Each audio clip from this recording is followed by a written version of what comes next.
दोस्तों, आज की ये कहानी सिर्फ एक कहानी नहीं है, बल्कि दो ऐसी सच्ची बातें हैं जो हमें बताती है कि कभी कभी किस्मत भी ऐसे दरवाजे खोल देती है जिनकी हमने कल्पना भी नहीं की होती। ये कहानी बहुत ही दिलचस्प और दिल को छू लेने वाली है। तो अगर आप ऐसी ही कहानियां और सुनना चाहते हैं तो चैनल को सब्सक्राइब कर लीजिए, वीडियो को लाइक और शेयर भी कीजिएगा और नीचे कमेंट में अपना नाम और शहर का नाम लिखकर जरूर बताइएगा कि आपको ये कहानी कैसी लगी। ये बहुत पुराने समय की बात है, जब एक गांव में करमू नाम का एक नौजवान रहता था, पर लोग उसे करमचंद बुलाते थे। करमू की सबसे बड़ी आदत थी कि वो काम से हमेशा जी चुराता था। उसे सिर्फ आराम करना पसंद था। वो तो मेहनत से ऐसे भागता जैसे कोई बकरी बारिश से डरकर भागती है। उसके पिताजी तो बहुत साल पहले ही इस दुनिया से चले गए थे और उसकी माँ लोगों के घर में काम करके किसी तरह अपना और उसका पेट भरती थी। पर जब माँ बूढ़ी हो गई और उनसे काम करना नहीं हो पाया, तो उन्होंने करमू से बार बार कहना शुरू कर दिया कि बेटा, अब तो तू कुछ काम कर ले और घर का खर्च उठा ले। पर करमू तो टस से मस नहीं होता था। हर सुबह उसकी माँ उसे झकझोर कर उठाती और कहती, अरे निकम्मे करमू, उठ, देख सूरज सिर पर आ गया है और तू अभी तक सो रहा है। जा कुछ काम कर ले, वरना भूखे मरने की नौबत आ जाएगी। करमू बेमन से उठता, नाश्ता करता और फिर घर से बाहर निकल जाता। बाहर जाकर वो इधर उधर घूमता रहता और दोपहर को वापस लौट आता। माँ भी उसे बहुत भला बुरा कहती, पर फिर भी खाना दे देती। खाना खाकर जैसे ही वो सोने के इरादे से चारपाई पर बढ़ता, माँ उसे फिर से डांटकर घर से बाहर भेज देती। बाहर जाकर वो इधर उधर यूं ही घूमता रहता और कभी कहीं बैठकर लोगों के साथ गप्पे मारना शुरू कर देता। शाम का अंधेरा होते ही वो घर लौट आता। माँ फिर उसे डांटती और अपनी ममता की वजह से उसे खाना भी दे देती थी। खाना खाकर करमू मजे से चारपाई पर लेटकर खर्राटे भरने लगता। अब तो ये रोज का किस्सा हो गया था। एक दिन ऐसा भी आया जब घर में कुछ भी नहीं बचा था और उन्हें भूखे रहने की नौबत आ गई। माँ ये सब सोचकर बहुत दुखी होती कि अगर ये काम नहीं करेगा तो मेरे मरने के बाद इसका क्या होगा, इसकी शादी कैसे होगी। वो अपने बेटे को बहुत डांटती, पर करमू को इन बातों से कोई फर्क नहीं पड़ता था। काम करना तो दूर, वो काम करने के बारे में सोचता भी नहीं था। एक दिन माँ को इतना गुस्सा आया कि उन्होंने करमू को सुबह का नाश्ता भी नहीं दिया और उसका हाथ पकड़कर दरवाजे तक ले गई और कहा, आज तुझे खाना तभी मिलेगा जब तू कुछ काम करके आएगा। करमू ने बहुत मिन्नतें की, माँ, मेरी प्यारी माँ, कम से कम सुबह का नाश्ता तो खिला दो। पर माँ ने साफ मना कर दिया। मजबूर होकर करमू घर से बाहर निकल गया। वो मुंह लटकाई गलियों में भटकने लगा। चलते चलते जब वो एक चौराहे पर पहुंचा तो वहां बहुत भीड़ जमा थी। करमू भी उस भीड़ की तरफ चला गया। वहां राजा का एक सिपाही एक ऊंची जगह पर खड़ा होकर जोर जोर से ये ऐलान कर रहा था, गांव के लोगों, ध्यान से सुनो। हमारे महाराज का ये हुक्म है कि जैसा कि तुम जानते हो कि शहर में एक शेर आया हुआ है और वो आदमखोर है। अब तक वो कई लोगों को खा चुका है। महाराज का हुक्म है कि जो भी उस शेर को जिंदा या मुर्दा महाराज के सामने पेश करेगा, उसे ढेर सारा इनाम दिया जाएगा। ऐलान खत्म होते ही भीड़ छाटने लगी। करमू भी एक तरफ को चलने लगा। वो सोचने लगा कि अगर मैं शेर को पकड़ लूं तो कितना अच्छा होगा। राजा से इनाम भी मिलेगा और सब लोग मुझे बहादुर समझेंगे। लोग मेरी तारीफ करेंगे और मेरी माँ भी कितनी खुश हो जाएगी। ये सब सोचते सोचते उसे एकदम से सुबह के नाश्ते की याद आ गई। अभी वो इस बारे में सोच ही रहा था कि किसी ने उसे पीछे से आवाज दी, करमू बेटा। करमू ने मुड़कर देखा तो सरला मौसी खड़ी थी। सरला मौसी उसी मोहल्ले में रहती थी और सब उन्हें मौसी कहकर बुलाते थे। वो अक्सर करमू के घर आती जाती रहती थी। बेचारी बूढ़ी मौसी इस दुनिया में बिल्कुल अकेली थी। करमू ने मौसी को प्रणाम किया तो मौसी ने उसके सिर पर हाथ फेरते हुए कहा, भगवान तुझे लंबी उम्र दे। इतनी सुबह सुबह कहाँ जा रहा है? करमू ने जवाब दिया, मौसी, मैं काम ढूंढने के लिए जा रहा हूं। अम्मा ने सुबह ही मुझे घर से निकाल दिया है और कहा है कि जब तक काम नहीं करेगा तब तक खाना नहीं मिलेगा। बूढ़ी मौसी ने दुखी मन से कहा, चल बेटा, चिंता मत कर, मेरे साथ मेरे घर चल, मैं तुझे खाना भी खिलाऊंगी और तुझे 4 आने भी दूंगी। बस तुझे मेरा एक काम करना होगा। कैसा काम मौसी? अरे बेटा, वो मेरा गद्दा है ना? करमू ने सिर हिलाते हुए कहा। हाँ हाँ मौसी, क्या हुआ तुम्हारे गद्दे को? अरे बेटा, वो कल रात से ही गायब है, रस्सी तोड़कर भाग गया है। अगर तू उसे ढूंढ कर ले आए तो मैं तुझे 4 आने दूंगी। करमू ने खुश होते हुए कहा। मौसी, मैं उसे जरूर ढूंढ कर ले आऊंगा। मौसी बोली। चल बेटा, तू मेरे साथ चल, कुछ खा पी ले। इसके बाद मौसी करमू को हाथ पकड़कर अपने घर ले गई। उन्होंने करमू को दूध पिलाया, खाने के लिए दिया और फिर करमू गधे की तलाश में निकल गया। वो मोहल्ले की गलियों और सड़कों पर भटकता रहा। घूमते घूमते दोपहर हो गई, पर उसे कहीं भी गधा नहीं मिला। आखिरकार हार कर शाम ढलते ढलते करमू मौसी के घर की तरफ चल दिया। अभी वो मौसी के घर से कुछ ही दूरी पर था कि अचानक बादल छा गए और हल्की हल्की बारिश पड़ने लगी। करमू तेज कदमों से चलता हुआ सरला मौसी के घर जा पहुंचा और फिर बारिश तेज हो गई। उसने मौसी को बताया कि उसने गधे को ढूंढने की बहुत कोशिश की, पर वो नहीं मिला। ये सुनकर मौसी गधे को भला बुरा कहने लगी। उधर बारिश और भी तेज हो चुकी थी, इसलिए करमू वहीं रुक गया। मौसी ने उसके लिए गरम गरम दूध तैयार किया। मौसी का मकान कच्चा था और ऊपर खपैल पड़ी हुई थी। तेज बारिश की वजह से खपैल में से जगह जगह से पानी टपक रहा था। करमू ने कहा, मौसी, आपने सुना क्या? एक शेर भी तो आया हुआ है और वो कई आदमियों को खा चुका है। सुबह एक सिपाही ऐलान कर रहा था कि जो भी शेर को पकड़ेगा राजा साहब उसे इनाम देंगे। मौसी ने कहा, अरे बेटा, बेड़ा गर्क हो ऐसे शेर का। मैं तो ना शेर से डरूं ना हाथी से, मुझे तो बस इस टपके से डर लगता है। इसकी वजह से सारी चीजों का सत्यानाश हो जाता है। ये कहते हुए मौसी ने अपनी टपकती हुई खपैल की तरफ इशारा किया तो करमू ने मौसी की हाँ में हाँ मिलाते हुए कहा, हाँ मौसी, टपका तो होता ही बुरा है। इत्तेफाक की बात देखिए, जब करमू और मौसी आपस में बातें कर रहे थे, ठीक उसी वक्त वो आदमखोर शेर तेज बारिश से बचने के लिए मौसी के घर की दीवार के नीचे खड़ा था। अब क्योंकि दीवार कच्ची थी और उसमें जगह जगह सुराख थे, इसलिए शेर ने उनकी एक एक बात अच्छी तरह से सुन ली थी। शेर सोचने लगा, ये टपका क्या चीज है जो मुझसे भी ज्यादा खतरनाक है। ये औरत और वो नौजवान दोनों ही उसे बुरा भला कह रहे थे। औरत ने तो यहां तक कह दिया था कि वो हाथी और शेर से भी नहीं डरती, बस टपके से डरती है। शायद ये टपका बहुत ही खतरनाक जानवर है। जब बारिश रुकी तो शेर जंगल की तरफ चला गया। करमू भी अपने घर की तरफ जाने के लिए उठा और कहने लगा, अच्छा मौसी, अब मैं चलता हूं। मौसी ने कहा, मेरे प्यारे बेटे करमू, बस एक बार और जंगल की तरफ नजर मारते हुए चले जाना, शायद वो मनहूस गधा वहीं पर घास चर रहा होगा। ठीक है मौसी, मैं देख लूंगा। ये कहते हुए करमू ने वहां रखी हुई एक रस्सी को अपने हाथ में लिया और जंगल की तरफ चल दिया। अंधेरा खूब फैल चुका था। करमू अंधेरे में ही आगे बढ़ने लगा। अचानक उसे एक पेड़ के नीचे कुछ नजर आया। दरअसल वो वही शेर था जो पेड़ के नीचे खड़ा हुआ ऊँघ रहा था।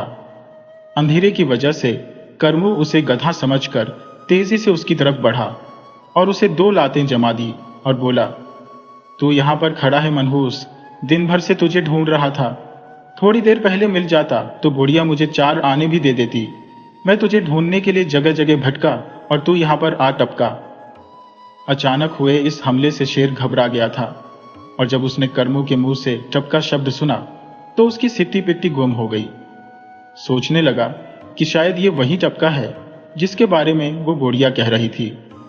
इतनी देर में करमू ने रस्सी का फंदा बनाकर शेर के गले में डाल दिया और फिर उसे 2 लातें और जमा दी और अपने साथ उसे खींचने लगा। शेर को लगा कि टपके ने उसे पकड़ लिया है और टपके से तो वो पहले से ही डरा हुआ था। शेर चुपचाप करमू के पीछे पीछे चलने लगा। घर पहुंचकर करमू ने गधे के गायब होने से लेकर उसके मिलने तक की सारी कहानी अपनी मां को सुना दी और उसने ये भी बताया कि सुबह उसे मजदूरी के 4 आने मिल जाएंगे। मां ने खुश होकर पूछा, अच्छा गधा कहां पर है? करमू ने बताया कि उसने उसे दरवाजे पर बांध दिया है और दरवाजे की कुंडी भी लगा दी है। उस रात करमू ने खूब डटकर खाना खाया और फिर आराम से सो गया। सुबह जब सूरज की किरणें फैली और रात की खामोशी पक्षियों के चहकने से टूटी, तो शेर ने अमड़ाई ली और एक जोरदार दहाड़ लगाई। करमू जो आराम से सो रहा था, शेर की दहाड़ सुनकर अचानक उछल पड़ा। उसकी नजर पास वाली चारपाई पर गई तो उसकी मां उठकर भाग रही थी। वो झट से कमरे में घुसी और दरवाजा बंद कर लिया। करमू समझ गया कि जिसे रात को वो गड्ढा समझकर लाया था वो शेर है। वो छलांग मारकर अपनी चारपाई पर चढ़ गया और डर के मारे कांपने लगा। जिस वक्त शेर दहाड़ा था, उसी समय राजा के सिपाही उस गली में से गुजर रहे थे। वो समझ गए कि शेर इसी घर में है। एक सिपाही ने जब अंदर झांका तो देखा कि शेर रस्सी से बंधा हुआ था। उसने अपने साथियों को बताया कि इस घर के मालिक ने शेर को रस्सियों से पकड़ लिया है। सिपाही फौरन दौड़े दौड़े राजा के पास गए। उन्होंने राजा को बताया, महाराज, हमारे गांव के एक नौजवान ने शेर को अपने घर के बरामदे में रस्सी से बांध रखा है। राजा के हुक्म पर तुरंत लोहे का एक बहुत बड़ा पिंजरा तैयार किया गया और यह हुक्म दिया गया कि शेर को इस पिंजरे में कैद करके लाया जाए और साथ ही उस बहादुर नौजवान को भी लाया जाए जिसने शेर को जिंदा पकड़ा है। सिपाही पिंजरा लेकर पहुंचे और फिर किसी न किसी तरह से शेर को पिंजरे में बंद कर दिया गया। जब करमू को पता चला कि शेर को पिंजरे में कैद कर लिया गया है, तो वो फौरन अपने घर से बाहर निकला। उसने अपनी मां को पहले ही समझा दिया था कि किसी को भी इस बात का भेद ना पता चले कि उसने गद्दे के धोखे में शेर को पकड़ा है। मां ने भी उसकी बात मान ली। इसके बाद करमू को पूरे सम्मान के साथ एक बहुत ही आलीशान घोड़ा गाड़ी में बिठाकर महल की तरफ रवाना किया गया। गांव के सभी लोग करमू की तरफ हैरानी से देख रहे थे। लोगों ने कभी सपने में भी नहीं सोचा था कि करमू जैसा आलसी और कामचोर आदमी इतना बड़ा कारनामा कर सकता है। करमू गर्दन अकड़ाए हुए घोड़ा गाड़ी पर बैठा था और तिरछी नजरों से वो गांव वालों को देख रहा था। करमू को राजा के सामने पेश किया गया तो राजा भी हैरान रह गया कि इस नौजवान ने वो काम कर दिखाया जो उसकी सेना अभी तक नहीं कर सकी थी। राजा ने करमू को शाबाशी दी। वो बार बार उसकी पीठ थपथपाते और उसकी तारीफ करते। करमू को उसकी बहादुरी के बदले में 10,000 सोने के सिक्के, 2 कीमती घोड़े, नौकर चाकर और एक आलीशान मकान रहने के लिए दिया गया। राजा की तरफ से मिले इस इनाम से करमू और उसकी मां की तो किस्मत ही बदल गई थी। अब तो उनके आगे पीछे नौकर चाकर थे और खाने के लिए एक से एक बढ़िया पकवान थे, जबकि करमू अब पहले से भी दुगुना कामचोर और आलसी हो गया था। उस सुबह 10 बजे सोकर उठता, नौकर उसका मुंह हाथ धुलवाते। 12 बजे वो नाश्ता करता और जब घर से बाहर निकलता तो उसे घोड़ा गाड़ी बिल्कुल तैयार मिलती। उसमें बैठकर वो राजा के महल में जाता। राजा करमू से बहुत ही खुश था और वो हमेशा उसकी तारीफ करता। इसके बाद करमू अपने घर वापस लौट आता। बाकी का समय वो सोकर ही गुजारता था। अब तो करमू राजा का एक बहुत ही खास और पसंदीदा आदमी बन चुका था। लेकिन ये बात राजा के दूसरे मंत्रियों और दरबारियों को बिल्कुल भी पसंद नहीं थी। वे लोग करमू से जलने लगे थे। दिन यूं ही गुजरते रहे। एक दिन राजा के गुप्तचरों ने यह सूचना दी कि दूसरे राज्य का राजा उन पर हमला करने वाला है। यह खबर पाकर राजा बहुत परेशान हो गया। उसने अपना दरबार लगाया और मंत्रियों और दरबारियों से सलाह लेना शुरू कर दी। इधर जो मंत्री और दरबारी करमू से नफरत करते थे, उन्होंने आपस में खिचड़ी पकाना शुरू कर दिया कि कैसे इस मामले में करमू को फंसाया जाए। वो रोज नई नई योजनाएं बनाते, लेकिन नाकाम रहे। आखिरकार एक मंत्री के दिमाग में एक तरकीब आ गई। वो खुश होकर अपने साथियों से बोला, अब देखो मैं इस करमू के बच्चे का सफाया कैसे करता हूं। अगले दिन जब दरबार लगा तो राजा ने अपने मंत्री से कहा, मंत्री जी, सेना को तैयार रहने का हुक्म दिया जाए। मुझे यह खबर मिली है कि हमारे पड़ोसी राज्य का राजा अपनी सेना को लेकर हमारे राज्य की सीमा में दाखिल हो चुका है। एक बड़े मैदान में वो अपनी सेना के साथ ठहरा हुआ है। मंत्री ने कहा, महाराज, अगर आप हुक्म दें तो मैं कुछ कहना चाहता हूं। महाराज, सेना को तो हम बाद में भी भेज सकते हैं। हमारे पास तो एक ऐसा आदमी है जो अकेला ही पूरी फौज के बराबर है। महाराज, मेरा मतलब करमू साहब से है, वही जो शेर को जिंदा ही पकड़ लाए थे। मेरे ख्याल से पड़ोसी राज्य के राजा और उसकी फौज के लिए हमारे करमू साहब अकेले ही काफी हैं। फौरन ही दूसरे मंत्रियों और दरबारियों ने भी उसकी हाँ में हाँ मिलाई। राजा को भी उन सभी की बात बिल्कुल ठीक लगी। उसने उसी वक्त करमू को हाजिर होने का हुक्म दिया। करमू जब वहां पर हाजिर हुआ और उसे सारी बात का पता चला तो उसके पसीने छूट गए। राजा का हुक्म था, इसीलिए मना करना अपनी मौत को दावत देने के बराबर था। राजा ने करमू को अच्छी तरह से समझाया और उसे यकीन दिलाया कि जीत उसी की होगी, और फिर करमू के हाथ में तलवार थमाकर उसे अस्तबल की तरफ ले गया। अस्तबल में बहुत ही शानदार घोड़े थे और राजा ने कहा, इनमें से एक घोड़ा अपनी मर्जी से पसंद कर लो। करमू ऐसे लंबे चौड़े घोड़े देखकर हैरान रह गया। उसके दिल में यह ख्याल आया कि कहीं कोई घोड़ा मुझे ऊपर से पटक कर कुचल ही न दे। अचानक उसकी नजर एक दुबले पतले घोड़े पर पड़ी। शायद वो एक पैर से लंगड़ा भी था, क्योंकि वो एक टांग उठाए हुए खड़ा था। करमू को लगा शायद घोड़ा बीमार है और ये बूढ़ा भी है। करमू ने उस घोड़े की तरफ इशारा किया। राजा ने करमू को शाबाशी देते हुए कहा, बहुत अच्छे करमू, तुम्हारी नजर की मैं दाद देता हूं। तुम हमेशा ही अच्छी चीज पसंद करते हो। यह हमारे अस्तबल का सबसे अच्छा घोड़ा है। करमू ने घोड़े की तरफ देखा और दिल में सोचा, शानदार घोड़ा, यह मरियल सा घोड़ा शानदार कैसे हो सकता है। और फिर करमू उस घोड़े पर सवार हो गया। राजा ने उसका हौसला बढ़ाते हुए उसे सफर पर रवाना कर दिया। वो घोड़ा कुछ देर तक लंगड़ा कर धीरे धीरे चलता रहा और फिर अचानक उसने रफ्तार पकड़ ली और वो जोर जोर से दौड़ने लगा तो करमू के होश उड़ गए। घोड़ा ऐसे दौड़ रहा था जैसे वो उड़ रहा हो। करमू डर के मारे घोड़े की गर्दन से चिपक गया। उसने दोनों हाथों से घोड़े की गर्दन पकड़ ली और मन ही मन वो भगवान से प्रार्थना करने लगा। घोड़ा दौड़ता रहा, दौड़ता रहा। अब करमू उसकी गर्दन से चिपक कर अपनी मौत का इंतजार कर रहा था। अचानक करमू को एक पेड़ नजर आया। उसने मन में सोचा, अगर मैं एक हाथ से ये पेड़ पकड़ लूं तो मैं उस पेड़ पर लटक जाऊंगा और घोड़ा आगे निकल जाएगा। ये सोचकर उसने एक हाथ हवा में लहरा दिया। जैसे ही वो पेड़ के नजदीक पहुंचा, करमू ने अपने हाथ पेड़ पर जमा दिए। घोड़े को झटका लगा। वो जैसे ही अपनी दोनों टांगों पर खड़ा हुआ तो करमू ने अपनी टांगों से घोड़े को मजबूती से पकड़ लिया ताकि वो नीचे न गिरे। लेकिन घोड़े ने जोर लगाया तो पेड़ जड़ से उखड़कर करमू के हाथ में आ गया। घोड़ा फिर से उसी रफ्तार से दौड़ने लगा।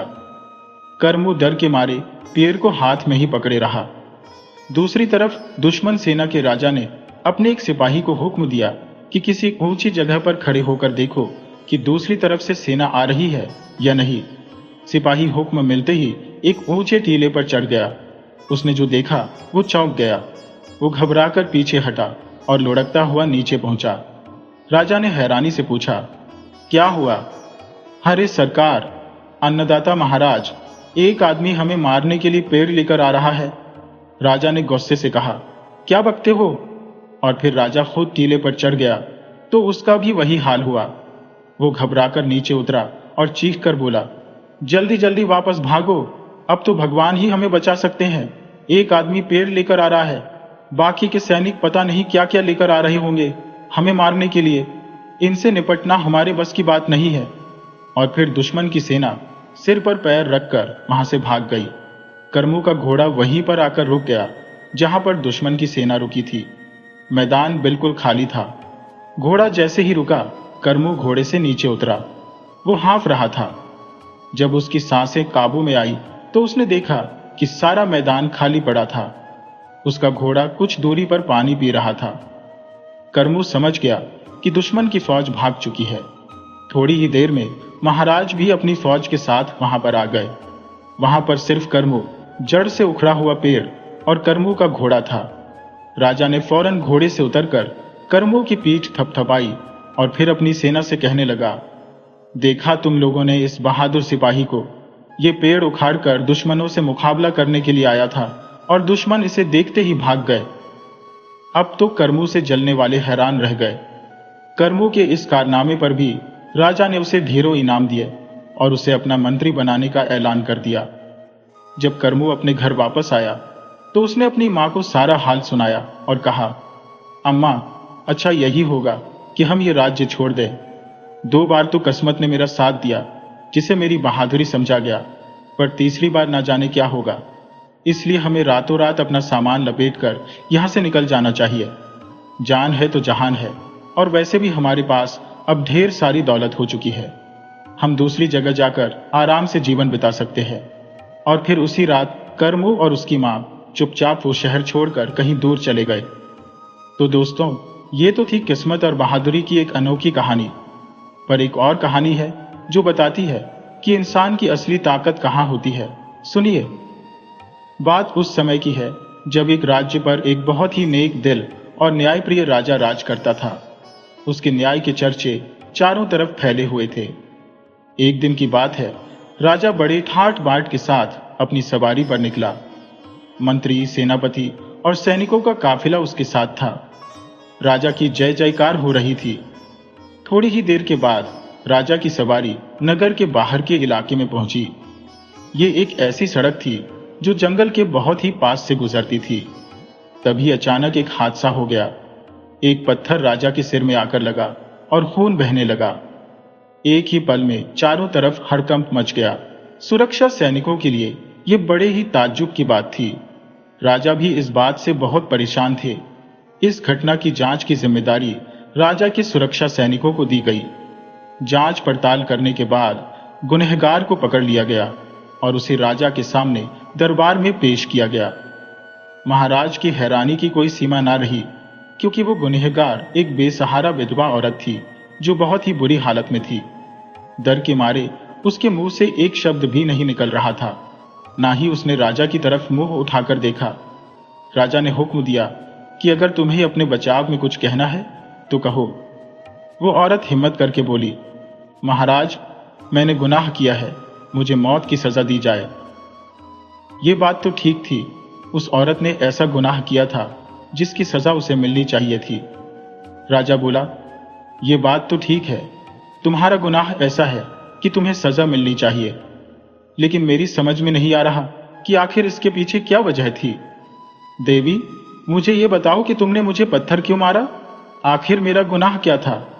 महाराज के मुंह से ये बात सुनकर वो औरत जोर जोर से रोने लगी। बड़ी मुश्किल से शांत होने पर उसने महाराज से कहा, महाराज, मुझे सजा दीजिए, मैं गुनहगार हूं। राजा ने कहा, सजा तो मिलेगी, पर पहले तुम्हें यह बताना होगा कि तुमने मुझे पत्थर क्यों मारा। उस औरत ने राजा के बारे में जैसा सुना था बिल्कुल वैसा ही पाया। उसने हिम्मत करके कहा, महाराज, मेरा किसी को पत्थर मारने का इरादा नहीं था। मैं एक गरीब विधवा हूं। मेरे 2 छोटे छोटे बच्चे हैं। कमाने का कोई जरिया नहीं है। जंगल में कंद मूल और फल खाकर हम लोग अपना पेट भरते हैं। मेरे बच्चों को भूख लगी थी और सामने बेर का पेड़ था। मैंने पत्थर मारकर बेर तोड़ने की कोशिश की। 1-2 बेर टूट भी गए और मैंने सोचा कि कुछ और तोड़ लूं। तभी एक पत्थर न जाने कैसे आपको लग गया। अगर मुझे पता होता कि आपकी सवारी जा रही है तो मैं ऐसा कभी न करती। मैं गुनहगार हूं, मेरे टुकड़े टुकड़े कर दीजिए, लेकिन मेरे दिल के 2 टुकड़े आपकी शरण में रह जाएंगे। इनको माफ करके इन्हें अपनी शरण में रख लीजिए। न्यायप्रिय राजा बहुत ही सोच में पड़ गया और सोच विचार करने के बाद उसने ये फैसला सुनाया, इस मामले में 2 गुनहगार हैं। एक गुनहगार तो मैं खुद हूं, क्योंकि अगर कोई बेसहारा औरत मेरे राज्य में रहते हुए भूखी रहती है तो ये मेरे लिए एक गुनाह के बराबर है और मुझे इसकी सजा मिल चुकी है, जो कि बिल्कुल सही थी। दूसरा गुनहगार ये औरत है और इसकी सजा ये है कि इसके खाने पीने का पूरा इंतजाम राज के खजाने से किया जाएगा। सभी लोग राजा के इस अनोखे फैसले पर हैरान रह गए। जिसे मौत की सजा मिलनी चाहिए थी, उसे जिंदगी भर के लिए खजाने से पैसा दिया जा रहा था। राजा ने अपने दरबारियों की हैरानी दूर करने के लिए कहा, अगर पेड़ को पत्थर मारा जाए तो बदले में वो इंसान को फल देता है। मैंने भी वही किया। पत्थर मारने वाली औरत को बदले में खाने पीने का पैसा दिया, जो कि मुझे पहले ही देना चाहिए था। इसीलिए इसमें ताज्जुब की कोई बात नहीं है। राजा के दरबारी यह फैसला सुनकर राजा की तारीफ करने लगे। उस विधवा औरत को छोड़ दिया गया। इस घटना की चर्चा अब पूरे राज्य में फैल गई तो लोगों की नजरों में महाराज की इज्जत और भी ज्यादा बढ़ गई। सारी प्रजा अपने ऐसे न्यायप्रिय राजा की तारीफ करने लगी।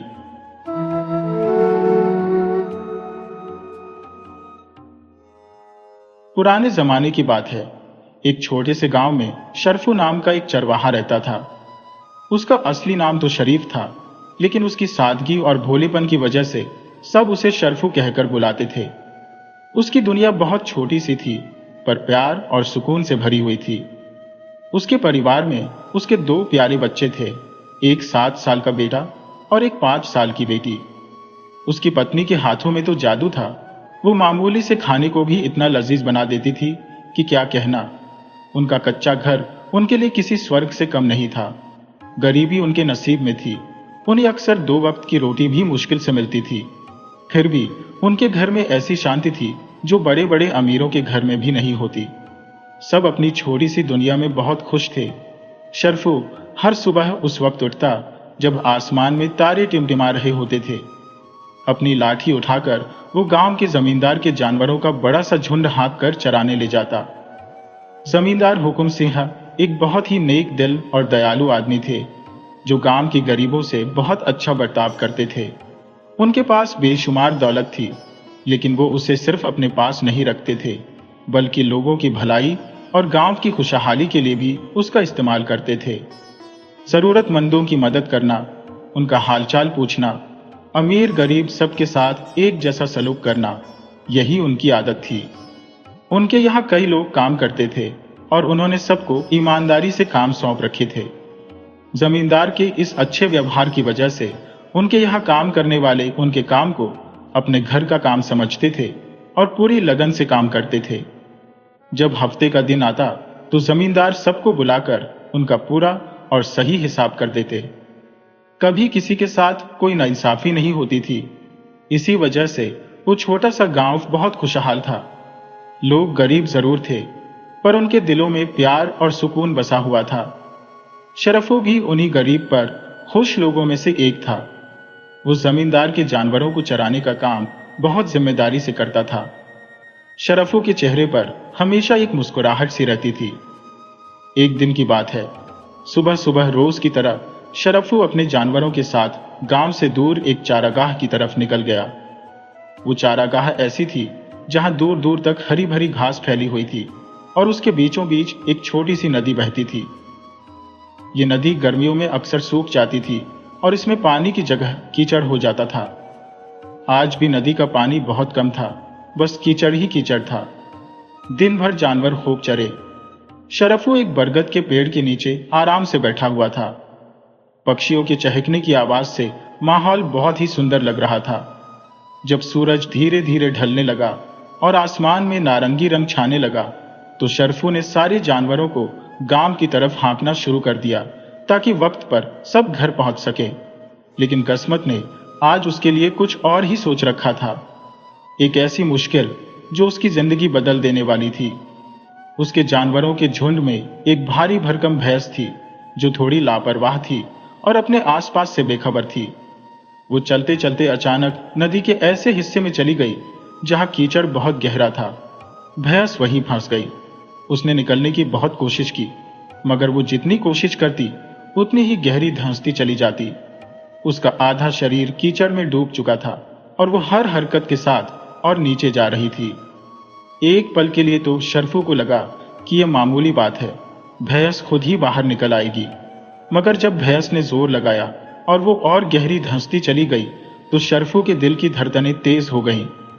भैंस ने अपनी सारी ताकत लगा दी, शरीर को हिलाया, टांगे हिलाई, मगर वो कीचड़ से बाहर नहीं आ सकी। उसकी आंखों में बेबसी और थकान साफ दिख रही थी। उसकी सांसें उखड़ने लगी। जब वो थक कर चूर हो गई तो कीचड़ में आंधी सी पड़ गई। उसका सारा शरीर कीचड़ में लथपथ हो चुका था। वो बेसुध सी पड़ी हुई थी। शरफू ने जब ये देखा तो उसके माथे से पसीना टपकने लगा। उसके पैरों तले जमीन खिसक गई। उसने फौरन भागकर भैंस की रस्सी पकड़ी और उसे खींचने लगा। वो पूरी ताकत से खींच रहा था। उसकी सांस फूलने लगी। उसकी बाह में दर्द होने लगा, मगर भैंस टस से मस नहीं हुई। कीचड़ की पकड़ बहुत मजबूत थी।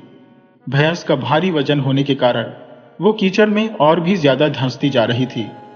शरफू ने भैंस को निकालने की हर कोशिश की, यहां तक कि उसके हाथ भी जख्मी हो गए। उसके शरीर में दर्द उठने लगा, मगर उसे कामयाबी नहीं मिली। वक्त तेजी से गुजरा और शाम ढलने लगी। जंगल से आने वाली डरावनी आवाजों से माहौल और भी खतरनाक हो चुका था। शरफू को लगा कि अब अकेले इस भैंस को निकालना मुमकिन नहीं है। उसने सोचा कि रात होने वाली है और जंगली जानवरों का खतरा भी बढ़ जाएगा। खासकर शेर और भेड़िए इस इलाके में अक्सर नजर आते थे। उसने बाकी जानवरों को इकट्ठा किया और भैंस को कीचड़ में बेसहारा छोड़कर गांव की तरफ चल दिया। शरफू के दिल पर एक बोझ सा था।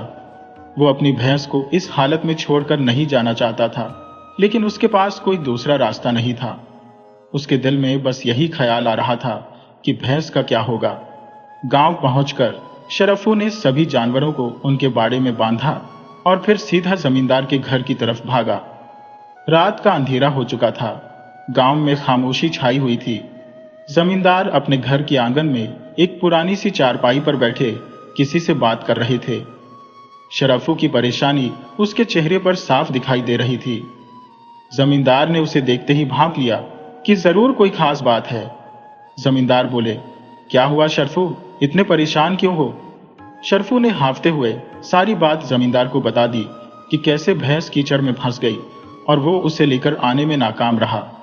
सारी बात बताते बताते शरफू की आवाज में बेबसी साफ झलक रही थी।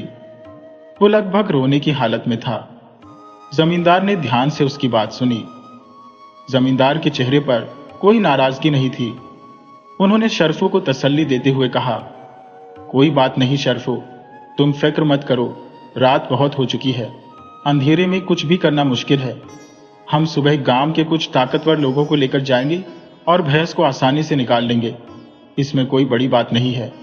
फिर जमींदार ने कुछ सोचा और कहा, लेकिन एक दिक्कत है। रात के समय जंगली जानवरों का खतरा है कि वो कहीं भैंस को नुकसान न पहुंचा दें। खासकर शेर और भेड़िए उस चारागाह के आसपास अक्सर घूमते रहते हैं। तुम एक काम करो, घर जाकर खाना खाओ और अपने घर वालों को बताकर भैंस की रखवाली करने के लिए दोबारा वहां चले जाओ। अगर कहो तो मैं 2 लोगों को तुम्हारे साथ भेज देता हूं, ताकि तुम्हें रात गुजारने के लिए सहारा मिल जाए और डर भी न लगे। जंगल में अकेले रात काटना बहुत ही मुश्किल होता है। जमींदार की इस पेशकश को शरफू ने अनसुना कर दिया।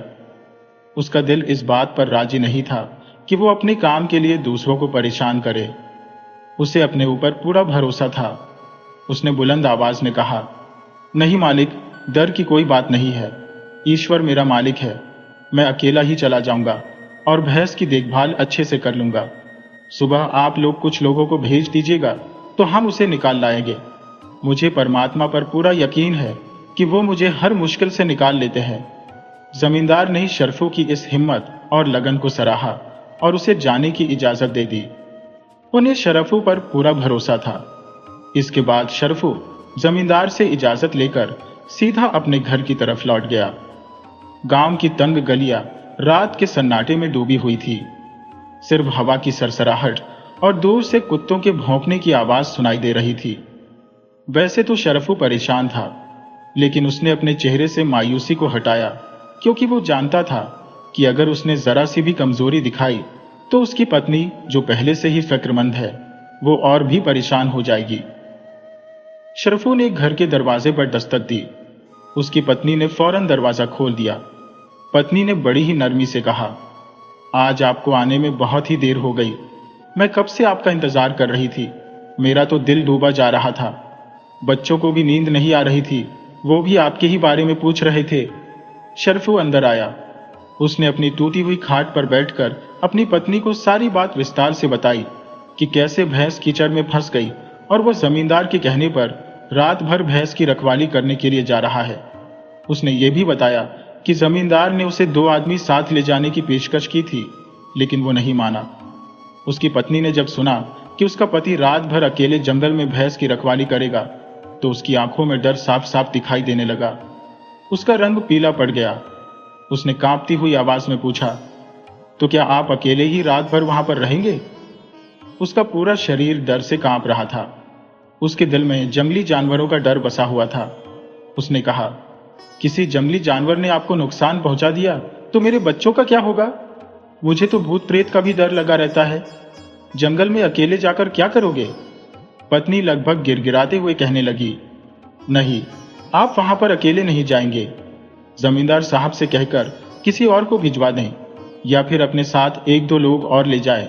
शरफू, जिसकी बहादुरी की वजह से गांव में उसकी बहुत साख थी, वो अपनी पत्नी को परेशान देखकर मुस्कुराया और एक हाथ उसके कंधे पर रखकर उसे तसल्ली देते हुए कहने लगा, अरे पगली, तू बेकार में डरती है, ऐसा कुछ भी नहीं होगा। मैं कोई डरपोक थोड़ी हूं जो जमींदार साहब से कायरों वाली बात करूं। ये तो मेरे काम का हिस्सा है। तू फिक्र मत कर, मुझे कुछ नहीं होगा। मेरा परमात्मा मेरा रखवाला है। शरफू ने जल्दी से बात खत्म की ताकि उसकी पत्नी को और बहस करने का मौका न मिले। उसने आगे कहा, जल्दी कर, मुझे भूख लगी है, खाना दे, क्योंकि रात बहुत हो चुकी है और मुझे जल्दी जाना होगा। भैंस अकेली है, कहीं कोई जंगली जानवर उसे नुकसान ना पहुंचा दे। उसकी पत्नी जानती थी कि शरफूक बहुत ही जिद्दी है। जो फैसला वो एक बार ले लेता है फिर उससे पीछे नहीं हटता। उसे कोई नहीं रोक सकता। वो अपने पति की जिम्मेदारी को भी समझती थी। उसने चुपचाप गरम गरम रोटियां और चावल निकाले शरफू के सामने रख दिए। शरफू ने जल्दी जल्दी खाना खाया और हर एक निवाले के साथ उसने ईश्वर का धन्यवाद किया कि आज भी उसे भरपेट खाना मिला है। खाना खाने के बाद शरफू दोबारा से भैंस के पास जाने लगा तो उसने पत्नी से कहा, ठीक है, मैं जा रहा हूं। घर के दोनों दरवाजे अच्छी तरह से बंद कर लेना और डरना नहीं, सब ठीक है। पत्नी ने गहरी सांस ली और भरे हुए दिल के साथ कहा, ठीक है, अपना ख्याल रखना। उसकी आंखों में आंसू तैर रहे थे मगर वो अंदर ही अंदर पी गई ताकि उसके पति की हिम्मत न टूटे।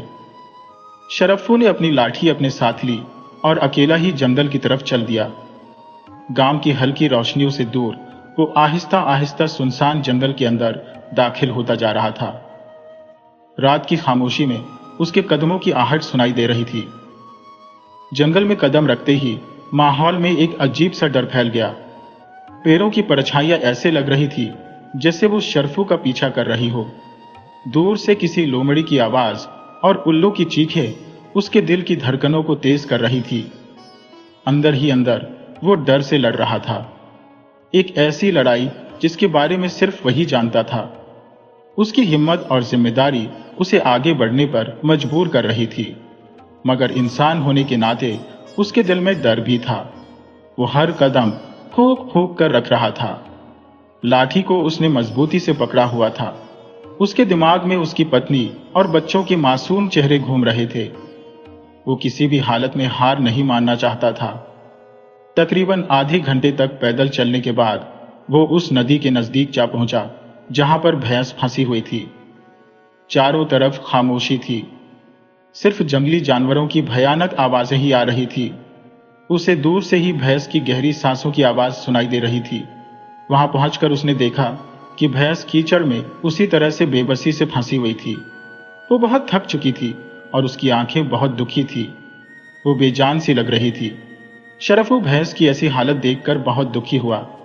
उसने फैसला किया कि सबसे पहले आग जलाई जाए ताकि जंगली जानवरों को वहां से दूर रखा जा सके।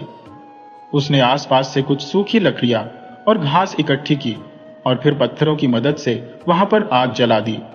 लपटों के कारण रोशनी होने से डर का माहौल कुछ कम हो गया था। शरफू आग के पास ही बैठ गया। रात के अंधेरे में शरफू ने अपने दिल को मजबूत किया और वो भैंस से बातें करने लगा। उसे तसल्ली देने लगा जैसे कि वो उसकी बात समझ रही हो। वो कहने लगा, तू फिक्र मत कर, सुबह होते ही यहां से तुझे निकाल कर ले जाएंगे, बस ये रात कट जाए। वो न जाने कब तक भैंस से बातें करता रहा। आग की रोशनी में कभी भैंस का चेहरा दिखाई देता तो कभी छुप जाता। समय धीरे धीरे गुजरा। शरफू ने अपनी लाठी को अपने पास ही रखा था और हर आने वाली आवाज पर वो अपने कान लगाए रखता। कभी किसी सरसराहट पर वो चौंक उठता तो कभी किसी जानवर की आवाज सुनकर उसका दिल जोर से धड़कने लगता। रात जब आधी से ज्यादा गुजर गई तो शरफू की आंखों में नींद उतरने लगी, क्योंकि दिन भर की मेहनत ने शरफू को थका दिया था। उसकी आंखें बंद हो रही थी। वो झपकियां लेने लगा। ऐसी हालत में ही अचानक उसे किसी जानवर के गुर्राने की खौफनाक आवाज सुनाई दी। ये आवाज इतनी नजदीक और गरजदार थी कि शरफू फौरन चौंक कर उठ बैठा। उसकी सारी नींद एक ही पल में गायब हो गई और पूरे बदन में कंपी सी छूटने लगी। शरफू ने नजर उठाकर देखा तो आग की हल्की रोशनी में उसे कुछ दूरी पर पेड़ों के झुंड से बाहर निकलता हुआ एक बहुत बड़ा और खौफनाक शेर दिखाई दिया। वो शेर उसी की तरफ कदम बढ़ा रहा था। शेर का कद उसकी भैंस से भी बड़ा मालूम हो रहा था। शेर की आंखें अंधेरे में दहकते हुए अंगारों की तरह चमक रही थी। शरफू के शरीर में सनसनी सी दौड़ गई। उसका खून जम सा गया और कलेजा हल्का में आकर अटक गया। उसको लगा कि यह उसकी जिंदगी का आखिरी पल है। शेर को अपनी तरफ बढ़ता हुआ देखकर शरफू के होश उड़ गए। उसके दिल की धड़कनें इतनी तेज हो गईं कि उसे लगा जैसे उसका दिल सीना चीर कर बाहर निकल आएगा। शेर धीरे धीरे खौफनाक अंदाज में उसकी तरफ बढ़ता आ रहा था। शरफू ने अपनी लाठी मजबूती से पकड़ ली, जैसे यही उसकी जिंदगी का आखिरी सहारा हो। मगर उसे मालूम था कि यह छोटी सी लकड़ी का टुकड़ा इस खौफनाक जानवर के सामने बेकार है। उसके दिमाग में उसकी पत्नी और बच्चों के मासूम चेहरे और जमींदार पर उसका भरोसा घूमने लगा। उसे लगा कि यह उसकी जिंदगी की आखिरी रात है। आज शेर उसे नहीं छोड़ेगा। शेर उसके इतने करीब आ चुका था कि अब शरफू का वहां से भागना मुमकिन नहीं था। वो अपनी जगह पर ही जमकर रह गया, जैसे उसके पैरों में शीशा भर दिया गया हो। उसकी जबान सूख चुकी थी और उसके गले में कांटे चुभ रहे थे। वो चुपचाप सांसें रोके हुए आग के नजदीक बैठा रहा। इसके अलावा वो कुछ कर भी नहीं सकता था। उसने जब अपनी आंखों को बंद करने की कोशिश की, मगर वो बंद ना हो सकी। उस शेर के खौफनाक चेहरे को देखता रहा। शेर अब उसके बिल्कुल सामने आ गया था। आग की रोशनी में शेर का भारी मजबूत जिस्म और उसके पंजे साफ साफ दिखाई दे रहे थे। जब शेर उसके और नजदीक आ गया और आग की लपटें उसके चेहरे पर पड़ी, तो शरफू ने एक अजीब सा नजारा देखा। जो शेर अभी तक बिल्कुल तंदुरुस्त और खतरनाक लग रहा था, वो एक पैर से लंगड़ा था। उसका अगला बायां पंजा जमीन पर पूरी तरह से नहीं पड़ रहा था। वो उसे घसीटता हुआ आ रहा था। शेर के इस लंगड़ेपन पर उसे बहुत ही ताज्जुब हुआ, मगर वो अपनी सांसें रोककर चुपचाप बैठा रहा। उसकी निगाहें शेर के चेहरे पर जमी हुई थी। शेर का कद शरफू से कहीं ऊंचा था। एक पल के लिए शरफू की सांस रुक गई। उसे लगा कि अब शेर उस पर हमला कर देगा। वो अपनी मौत के लिए तैयार हो चुका था, लेकिन शेर ने ऐसा नहीं किया। उसने एक हल्की सी गुर्राहट की, जो दहाड़ की तरह खतरनाक नहीं थी, बल्कि उसमें कुछ बेचैनी और तकलीफ थी। शेर ने अपना वही जख्मी पंजा, जिससे वो लंगड़ा रहा था, शरफू की तरफ कर दिया। उसकी आंखों में दर्द साफ छलक रहा था, जैसे वो शरफू से कह रहा हो, देखो, मैं तकलीफ में हूं। शेर की इस हरकत से शरफू हैरान रह गया। शरफू ने शेर की आंखों में गहराई से देखा तो उसे महसूस हुआ कि शेर हमलावर नहीं, बल्कि मदद मांगने के लिए आया है। शरफू को फौरन समझ में आ गया कि शेर का पैर जख्मी है और वो मुझसे मदद मांग रहा है। यह एक ऐसा नजारा था जहां एक शिकारी शिकार के सामने बेबस बैठा था। शरफू को डर तो बहुत लग रहा था, और लगे भी क्यों ना। उसके सामने एक शेर था, एक ऐसा जंगली जानवर जो बहुत ही खतरनाक होता है। शरफू ने अपनी पूरी हिम्मत जुटाई और अपना हाथ डरते डरते शेर के पंजे की तरफ बढ़ाया। जैसे ही उसका हाथ शेर के पंजे के नजदीक पहुंचा, शेर ने एक गुर्राहट की, जैसे कि वो शरफू को खबरदार कर रहा हो कि उसके छूने से उसे तकलीफ होगी। शरफू ने जल्दी से अपना हाथ पीछे खींच लिया। उसे लगा कि शेर उसे काट लेगा और अपने ताकतवर जबड़ों से उसे दबोच लेगा। एक बार के लिए उसकी हिम्मत जवाब दे गई। थोड़ी देर तक वो इसी हालत में बैठा रहा। उसका दिल तेजी से धड़क रहा था। शेर इस तरह से अपना जख्मी पंजा उसकी तरफ किए हुए था। शरफू ने अपने अंदर की आवाज सुनी, जो उससे कह रही थी कि यह शेर सचमुच उसकी मदद चाहता है, ये तुम्हारा दुश्मन नहीं है। उसने फिर से हिम्मत जुटाई और आहिस्ता से अपना हाथ शेर के पंजे की तरफ बढ़ाया। उसकी उंगलियों ने जब शेर के भारी पंजे को छुआ, तो उसे ऐसा महसूस हुआ कि कोई बड़ा सा कांटा शेर के पंजे में घुसा हुआ है, जो थोड़ा सा बाहर है और बाकी पूरा पंजे में धंसा हुआ है। ये कांटा देखने में एक मोटा सा और नुकीला सा लकड़ी का टुकड़ा था। शरफू के हाथ ने जब शेर के पंजे को छुआ तो शेर ने तकलीफ की वजह से एक और गुर्राहट की, मगर इस बार वो गुर्राहट बहुत ही हल्की थी और उसके साथ ही शेर ने अपना पंजा थोड़ा सा उठा लिया। शरफू ने जल्दी से अपना हाथ पीछे खींच लिया। सोचने लगा कि अगर मैंने इसके पंजे से कांटा निकाला तो इसे बहुत ही दर्द होगा, और दर्द की वजह से गुस्से में आकर इसने मुझ पर हमला कर दिया तो। उसके दिमाग में कई तरह के ख्याल आ रहे थे। क्या यह फैसला सही है? क्या अपनी जान को खतरे में डालकर वो अपने परिवार के साथ धोखा नहीं कर रहा? उसे लगा कि यहां से भाग जाना चाहिए, मगर वो भागकर नहीं जा सकता था। उसने सोचा कि अगर शेर ने मुझे मारना ही होता तो अब तक मार चुका होता। वो चुप क्यों बैठा है और अपना पंजा क्यों मेरी तरफ किए हुए है? जरूर ही इसे मेरी मदद की जरूरत है। वो एक अजीब सी कशमकश में फंस गया था। एक तरफ डर था जो उसे भागने के लिए उकसा रहा था, दूसरी तरफ इंसानियत और उसके अंदर का वो चरवाहा जो किसी भी जानवर को तकलीफ में नहीं देख सकता था। मुझे इसके पैर से कांटा निकालना ही चाहिए। मौत और जिंदगी तो ईश्वर के हाथ में है। अगर मैं मर भी गया तो एक नेक काम करके मरूंगा। ये ख्याल उसके दिल में एक अजीब सी हिम्मत भर गया। उसने एक गहरी सांस ली और अपने अंदर की सारी हिम्मत को जमा करके अपने हाथ को धीरे धीरे शेर के पंजे की तरफ बढ़ाया। इस बार उसका इरादा मजबूत था। उसने कांटे के सिरे को मजबूती से पकड़ा और अपनी आंखों को बंद करके एक ही झटके से उसे खींच दिया। जैसे ही कांटा बाहर निकला, शेर ने दर्द की वजह से एक जोरदार दहाड़ मारी। यह दहाड़ इतनी गरजदार और इतनी खौफनाक थी कि पूरा जंगल गूंज उठा। शरफू के दिल की धड़कनें बंद हो गईं और उसके होश और हवास जाते रहे। उसका शरीर कांपने लगा। इस दहाड़ को वो बर्दाश्त ना कर सका और बेहोश होकर वहीं पर ढेर हो गया। वो आग के नजदीक ही गिर गया। शेर अभी भी दहाड़ रहा था। उसकी दहाड़ जंगल में गूंज रही थी और फिर खामोशी छा गई। शरफू बेहोश होकर आग के नजदीक गिर चुका था। उसे मालूम नहीं था कि उसकी जिंदगी का यह आखिरी पल भी हो सकता है। जिस समय शरफू ने शेर के पंजे से कांटा निकाला था तो मवाद की एक धार बहने लगी थी। वो जगह कांटा लगने की वजह से पक चुकी थी, लेकिन अब शेर के चेहरे पर दर्द नहीं बल्कि सुकून दिखाई दे रहा था। वो कुछ पल के लिए वहीं पर बैठा रहा। अब उसे दर्द की जगह कुछ आराम महसूस होने लगा था। शेर को दर्द से राहत मिली तो उसने अपनी नजरें कीचड़ की तरफ घुमाई, जहां पर भैंस अभी तक औंधी पड़ी हुई थी। शेर अपनी जगह से उठा। उसका जख्मी पंजा अब ज्यादा तकलीफ नहीं दे रहा था। उसने एक गहरी सांस ली और छलांग लगा दी। उसकी छलांग इतनी ताकतवर थी कि शरफू अगर होश में होता तो हैरान रह जाता। एक ही झटके के साथ उसने अपने मजबूत पंजों से भैंस को मजबूती से पकड़ा।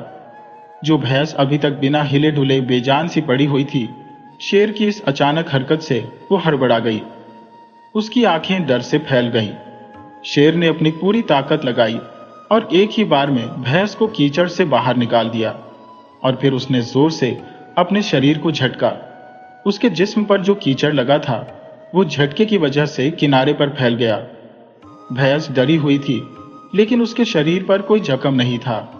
वो किनारे पर खड़ी हुई हाँफ रही थी। शेर ने भैंस को किनारे पर लाकर खड़ा कर दिया और फिर शरफू की तरफ देखा।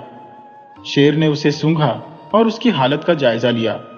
इसके बाद आहिस्ता आहिस्ता लंगड़ाता हुआ वो जंगल की गहराइयों में गायब हो गया। शरफू को उसने कोई नुकसान नहीं पहुंचाया, बल्कि उसके एहसान का बदला पूरा किया। शेर अपने स्वभाव से उलट एक इंसान के एहसान का बदला पूरा कर चुका था। भैंस किनारे पर खड़ी थी और शरफू बेहोश पड़ा था। कुछ देर बाद पक्षियों के चहकने की आवाज के साथ सुबह की पहली किरणें फूटने लगी। जब सूरज की सुनहरी किरणें सीधी शरफू के चेहरे पर पड़ी तो धीरे धीरे उसे होश आने लगा। उसने करवट बदली और आंखें खोल दी। पहले तो उसे समझ में नहीं आया कि वो कहां पर है। फिर उसे रात की सारी घटना याद आई। वो शेर की दहाड़ जिसके कारण वो बेहोश हो गया था। ये सोचकर एक बार फिर से उसके शरीर में ठंडी लहर दौड़ गई। डर के मारे उसने अपने आसपास देखा तो उसे लगा कि अब तक तो वो शेर का निवाला बन चुका होगा। घबराकर उसने अपने दाएं बाएं देखा। सबसे पहले उसकी नजर भैंस पर पड़ी। भैंस जो कि कीचड़ में लिपटी हुई बिल्कुल सही सलामत नदी के किनारे पर खड़ी थी। शरफू को अपनी आंखों पर यकीन नहीं हो रहा था। वो तेजी से उठा और भैंस की तरफ भागा। उसने भैंस को छूकर देखा। वो किनारे पर खड़ी थी। उसे तसल्ली हो गई तो वो भैंस के पास ही खड़ा रहा। शेर वहां पर मौजूद नहीं था। शरफू ने चारों तरफ नजर दौड़ाई, मगर शेर का कहीं भी नामो निशान नहीं था। फिर उसने गौर से उस जगह को देखा जहां पर शेर के पंजों से उसने कांटा निकाला था। जमीन पर मवाद का ढेर लगा हुआ था। उसके आसपास ताजा खून के निशान भी थे। यह देखकर शरफू की आंखें खुल गईं। उसे रात की पूरी घटना की सच्चाई समझ में आ चुकी थी। वो समझ गया कि यह सब शेर का ही काम है। उसके बेहोश हो जाने के बाद शेर ने अपनी तकलीफ से छुटकारा पाने के बाद उसकी भैंस को कीचड़ से बाहर निकाल दिया और बगैर कोई नुकसान पहुंचाए वापस चला गया। यह एक ऐसी घटना थी जिससे शरफू हैरान रह गया।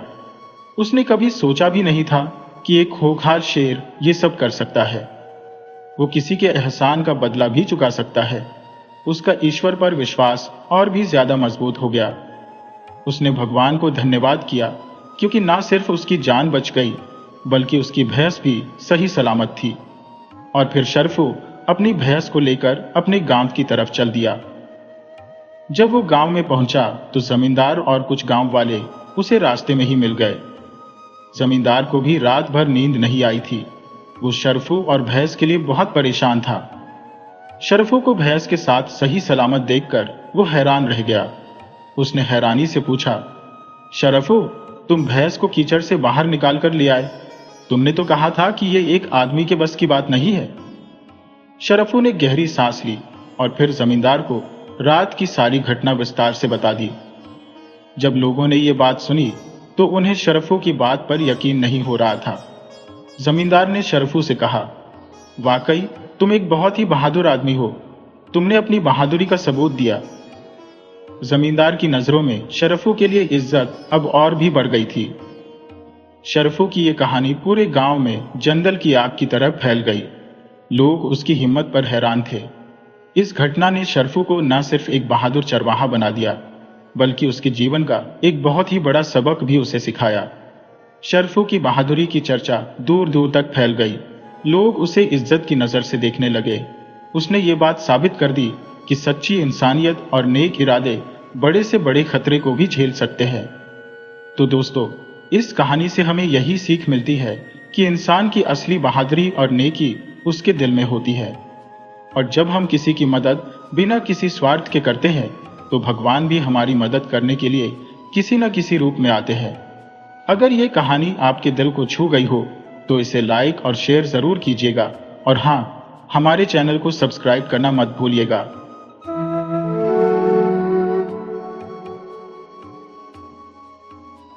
बहुत समय पहले की बात है। एक नगर में एक बहुत ही धनवान सेठ रहता था। सेठ के परिवार में सेठ की पत्नी और सेठ के 2 बेटे थे। सेठ का खुशहाल परिवार था। धन दौलत और भौतिक सुविधाओं की कोई कमी नहीं थी। सेठ को बस एक ही चिंता थी। उसका जो छोटा बेटा था वह आंखों से अंधा था, कुछ देख नहीं पाता था। सेठ को बस यही चिंता थी कि उसके इतने सुंदर और आज्ञाकारी 2 पुत्र हैं, लेकिन जो छोटा बेटा है वह देख नहीं पाता, तो उसकी जिंदगी कैसे कटेगी। सेठ का बड़ा बेटा भी बहुत ही सुंदर और होनहार था। सेठ ने अपने बच्चों की परवरिश में कोई कमी नहीं छोड़ी। माता पिता दोनों बच्चों को बहुत प्यार करते थे। दोनों भाइयों में भी बहुत प्यार था। आपस में दोनों भाई बहुत प्यार से रहते थे। बड़ा भाई जानता था कि मेरा छोटा भाई देख नहीं पाता, तो वह हमेशा उसकी सहायता के लिए खड़ा रहता। हमेशा वह अपने छोटे भाई की मदद करता। छोटा भाई अपने बड़े भाई से बहुत प्यार करता था। धीरे धीरे समय बीत रहा था और दोनों बच्चे बड़े होते जा रहे थे। सेठ का जो बड़ा बेटा था वह पढ़ लिख कर बहुत ही कामयाब व्यापारी बन गया और छोटा बेटा क्योंकि आंखों से अंधा था इसलिए वह कामयाब नहीं हो सका और अपने माँ बाप के ऊपर आश्रित था। लेकिन छोटे बेटे के पास सरस्वती का वास था। वह भक्ति भावना और भगवान की भक्ति में लीन रहता था। वह भगवान भोलेनाथ को बहुत मानता था। गांव में जो मंदिर था उस मंदिर पर जाता और वहां पर भजन कीर्तन और भगवान की कथा आरती करता था। लोग उसके भजनों में इतनी मिठास भरी बातें सुनते, उसकी कथा और भजनों में खो जाते थे। इतना मीठा वह गाता था। अब धीरे धीरे समय बीत रहा था और सेठानी बीमार रहने लगी। उसकी बीमारी धीरे धीरे बढ़ रही थी। उसे अपने बेटों की बड़ी चिंता थी कि मेरे बच्चों का क्या होगा। उसने सेठ से कहा, अब दोनों बच्चे जवान हो रहे हैं। मेरे पास वक्त का कुछ पता नहीं है कि कब भगवान के घर से बुलावा आ जाए, और क्योंकि मैं बीमार रहती हूँ, इसलिए आप बड़े बेटे की शादी कर लो, ताकि बहू घर में आ जाएगी तो घर गृहस्थी को संभाल लेगी। सेठ को अपनी पत्नी की बात झंझ गई। उसने अपने बड़े बेटे के लिए रिश्ते तलाशने शुरू कर दिए और एक लड़की पसंद आ गई और उससे अपने बड़े बेटे का विवाह कर दिया। बड़ी बहू घर में आ गई। सेठानी अब निश्चिंत थी कि बड़ी बहू सबका बहुत ख्याल रखती थी। समय से खाना बनाती, झाड़ू पोछा, बर्तन साफ करती, सेवा करती थी। क्योंकि सेठानी बीमार थी, सास को अब लगने लगा कि अब मैं निश्चिंत होकर मर सकती हूँ। अगर भगवान के घर से बुलावा भी हुआ तो मुझे अपने बच्चों की चिंता नहीं रहेगी। और एक दिन सेठानी का स्वर्गवास हो गया। सेठ अकेला रह गया। सेठ को अपनी पत्नी के बिना बड़ा अकेलापन महसूस होता था। उसने अपनी बहू को समझाया, बेटी, मेरे दो बेटे हैं। बड़ा बेटा तो तुम्हारा पति है, लेकिन जो छोटा बेटा है उसका भी ख्याल रखना, जो बहुत ही सीधा साधा है। लेकिन बहू को छोटा बेटा बिल्कुल पसंद नहीं था, क्योंकि वह अंधा था। वह मन में सोचती थी कि इसके कारण मुझे अपने मायके में बड़ा शर्मिंदा होना पड़ता है कि इसका देवर अंधा है। लेकिन वह सेठ के जीवित रहते हुए कुछ नहीं कह पाती थी, क्योंकि जो भी लेन देन, धन दौलत का हिसाब किताब सब सेठ के हाथों में था। इसलिए वह चुपचाप रहती थी। लेकिन वह मन ही मन छोटे बेटे को पसंद नहीं करती थी। अब समय बीत रहा था। सेठ बीमार रहने लगा। उसने अपने बेटे को अपने पास बुलाया और बड़े बेटे से कहा, बेटा, मेरा भी समय का कोई पता नहीं है। तुम मुझसे वादा करो कि मेरे मरने के बाद तुम अपने भाई का ख्याल रखोगे, क्योंकि तुम्हारे अलावा इस दुनिया में उसका कोई नहीं है। वह बेचारा आंखों से लाचार है, दुनिया को नहीं देख सकता, इसलिए वह तुम पर निर्भर है। बड़े बेटे ने सेठ को वचन दिया, पिताजी, मैं अपने भाई का पूरा पूरा ख्याल रखूंगा। और एक दिन सेठ भी परलोक सिधार गए।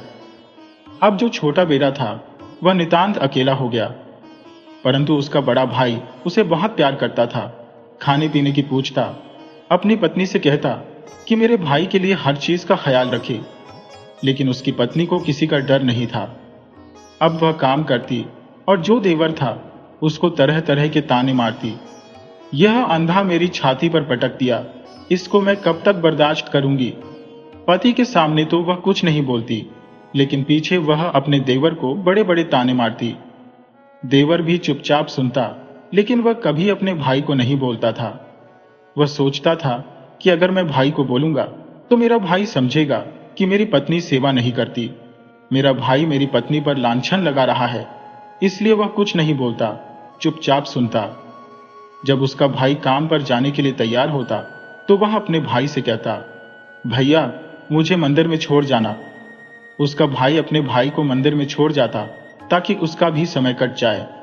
अब वह अंधा व्यक्ति मंदिर में जाता, पूजा, कथा, आरती करता। आसपास के लोग इकट्ठा हो जाते।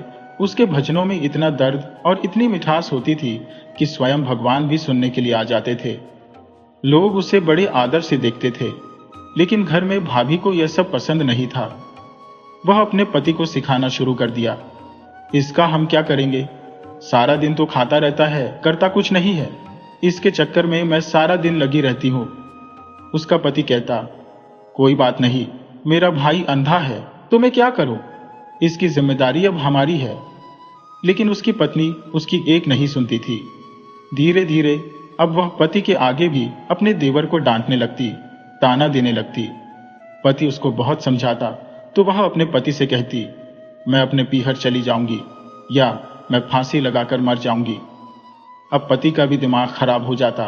वह बेचारा क्या करता, हार थक कर अपने काम पर चला जाता। घर आता तो फिर वही चिक चिक शुरू हो जाती। अब जो छोटा भाई था वो सब समझता था। भाभी के मन में था कि इसको घर से निकाल दो, इसका जो हिस्सा है वह भी हमारे लिए रह जाएगा, सारी प्रॉपर्टी पर हमारा अधिकार रहेगा। इस अंधे का कुछ पता नहीं, कहीं मंदिर वगैरह के लिए दान कर दे अपना हिस्सा, तो हम तो ऐसे ही रह जाएंगे।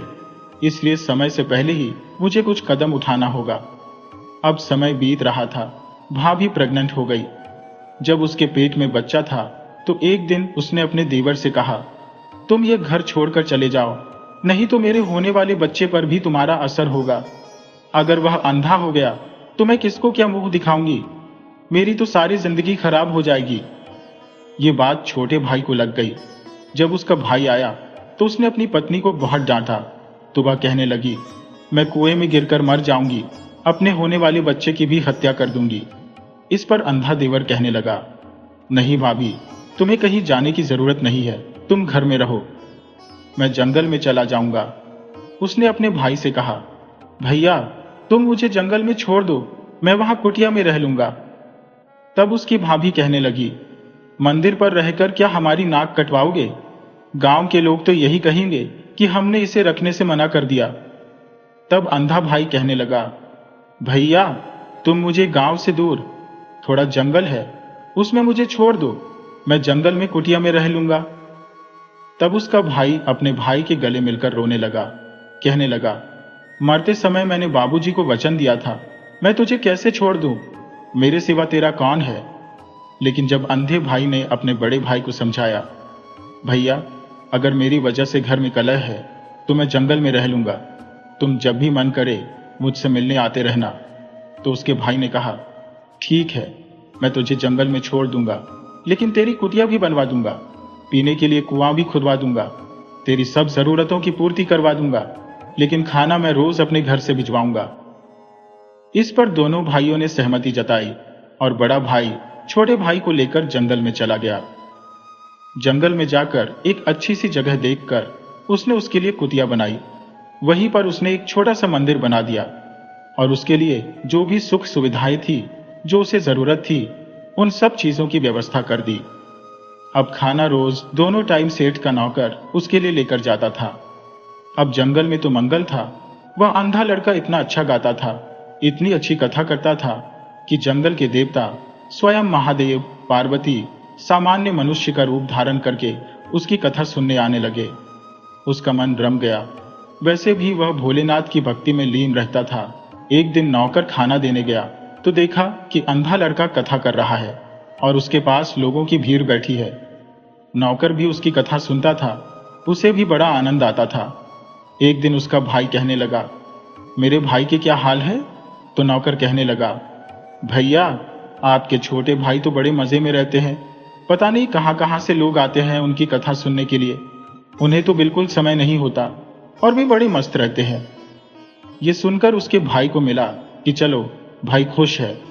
कभी कभी वह जाकर अपने भाई से मिलता, लेकिन उसकी पत्नी को यह बिल्कुल बर्दाश्त नहीं था कि उसका देवर जंगल में भी मजे से रह रहा है। वह चाहती थी कि जंगल में जंगली जीव जंतु उसे मारकर खा जाए, जिससे उसका रास्ते का रोड़ा हट जाए। लेकिन यहां तो उल्टा हो रहा था, जंगल में भी मंगल हो रहा था। अब उसने फिर से दिमाग चलाना शुरू किया। एक दिन उसने अपने पति से कहा, मेरा भी देवर से मिलने का बड़ा मन कर रहा है, काफी दिन हो गए, मैं उनसे मिलकर आऊंगी। उसका पति बड़ा खुश हुआ। चलो, मेरी बीवी को कुछ तो बुद्धि आ रही है, धीरे धीरे इसको समझ आ जाएगी तो मैं अपने भाई को घर ले आऊंगा। उसने कहा, खुशी से जाओ तुम मेरे भाई से मिलने के लिए। तब वह कहने लगी, बहुत दिन हो गए हैं, आज मैं अपने हाथों से उसके लिए अच्छे अच्छे पकवान बनाकर लेकर जाऊंगी।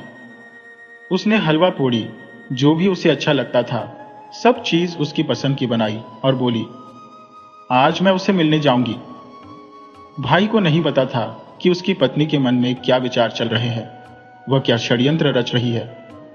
वह सोच रही थी कि जो खाना बनाकर लेकर जाऊंगी, इसमें मैं जहर मिला दूंगी, जिसे खाकर वह मर जाएगा। उसने उसके लिए अच्छे अच्छे पकवान बनाए और उसमें जहर मिला दिया और लेकर चल दी। जब वह जंगल में पहुंची तो उसने देखा कि देवर के पास 2-4 लोग बैठे हुए हैं। वह देखकर जल भुन गई। बड़े आराम से इसकी जिंदगी बीत रही है, लेकिन उसने कुछ नहीं होने दिया। वह कहने लगी, देवर जी, आज मैं तुम्हारे लिए पकवान बनाकर लाई हूं, बहुत दिन हो गए, इसीलिए मैंने सोचा कि आज मैं आपसे मिलती चलूं, मेरा बड़ा मन कर रहा था। देवर बड़ा खुश हुआ और सोचने लगा कि मेरी भाभी मुझे मिलने आई है। उसने उसके चरण छुए और बड़े प्यार से उसके पास बैठ गया। तब वह कहने लगी, आज मैं तुम्हें अपने हाथों से खाना खिलाऊंगी। उसने सोचा कि मैं खाना रख जाऊं, और उसने नहीं खाया तो यह तो मरेगा ही नहीं, इसलिए उसने कहा, मैं अपने हाथों से खाना खिलाऊंगी। देवर भावनाओं में बह गया, बड़ा खुश हुआ कि चलो मेरी भाभी मेरी मां समान है। तो उसने उसके हाथ से खाना खाना शुरू कर दिया। लेकिन खाना खाने से पहले उसने कहा, भाभी, पहले मुझे अपने भोलेनाथ का भोग लगाना है। मैं अपने भोले बाबा को भोग लगाए बिना अन्न का दाना ग्रहण नहीं करता। तब उसने उस खाने में से भोले बाबा का भोग लगाया। शिव शंकर तो विष पान करने वाले हैं, वे तो सभी झाड़ों का पान करते हैं। उन्होंने उस खाने का जहर खुद पी लिया और देवर ने खाना खाया। भाभी बड़ी कुटिल मुस्कान के साथ हंसती हुई वहां से चल दी, सोचती हुई कि थोड़ी देर में देवर मर जाएगा, इसकी खबर घर आ जाएगी। वह घर चली गई और इंतजार करने लगी। उसका पति घर आया तो वह बड़ी खुश थी। पति ने पूछा, क्या बात है, बड़ी खुश नजर आ रही हो? तो वह कहने लगी, आज मैं अपने देवर से मिलकर आई, उसे मैंने अपने हाथों से खाना खिलाया। लेकिन उसके पति को ऐसा कुछ नहीं पता था कि ये क्या कर रही है। उधर उसका देवर खाना खाने के बाद भी कुछ नहीं हुआ, क्योंकि महादेव ने उसकी रक्षा कर ली थी। भगवान तो अपने भक्तों की हर पीड़ा को हर लेते हैं। अब वह इंतजार कर रही थी कि शाम को जब नौकर खाना देने जाएगा तो जरूर यह खबर लेकर आएगा कि देवर मरा हुआ पड़ा है। जब नौकर खाना देने गया तो उसने देखा कि भजन कीर्तन चल रहा है और पहले से भी ज्यादा भीड़ बैठी हुई है। ये देखकर वह भी कथा आरती सुनकर घर वापस आया। बड़ा खुश था। उसने बताया कि बड़ा अच्छा सत्संग चल रहा था, भैया बड़ी अच्छी कहानी सुना रहे थे, लोगों की पंगत बैठी हुई थी। ये सुनकर भाभी कहने लगी, क्या वह कहानी सुना रहे थे, कथा सुना रहे थे, भजन कर रहे थे? वह हैरान थी, ऐसा कैसे हो सकता है? तब उसका पति बोला, हाँ, वह तो भगवान की भक्ति में लीन रहता है, उससे क्या? लेकिन उसने सोचा कि शायद मैंने जहर मिलाया था, उस पर असर नहीं हुआ। उसने सोचा कि तुरंत जाना ठीक नहीं है, इसलिए कुछ दिन बाद मैं जाकर और जहर मिलाकर उसे पिलाकर आऊंगी। कुछ दिन बाद उसने अपने बेटे को जन्म दिया। बेटे को पाकर बड़ी खुशी हुई। बेटा बहुत सुंदर था। धीरे धीरे बेटे के लालन पालन में लग गई और धीरे धीरे 6 महीने का समय बीत गया। 6 महीने बाद फिर उसे अपने अंधी देवर से जलन होने लगी कि कहीं ऐसा ना हो कि देवर अपनी प्रॉपर्टी में हिस्सा मांगने लगे, तब तो इस घर की प्रॉपर्टी का आधा हिस्सा करना पड़ेगा। उसे जलन हुई कि उसको रास्ते से हटाना ही पड़ेगा। उसने सोचा कि पहले मैंने थोड़ा जहर मिलाया था, अब की बार ज्यादा मिलाऊंगी। उसने अपने पति से कहा, जब से मेरा बेटा हुआ है मैं अपने देवर से मिलने नहीं गई, आज मैं उसे मिलने जाऊंगी। उसका पति बोला, ठीक है, खुशी से जाओ।